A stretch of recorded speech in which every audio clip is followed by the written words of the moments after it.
Sir দেখছেন অবস্থাটা? কইছিলাম না থানায় আমার আত্মীয় স্বজন দিয়ে ভরপুর। এবার বুঝবার পারতেছেন আপনার কি অবস্থাটা করবো আমি? আমার লগে বাড়ি ওদের সেলুটটা একটু গ্রহণ করে, বলে তোদের হাত সারাদিন এখানে ফিক্স হয়ে যাবে।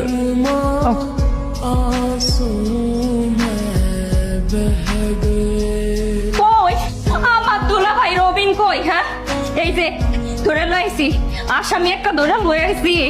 স্যার এই লোক ভণ্ড পাটপার আমার রাস্তাঘাটে উত্তপ্ত করে।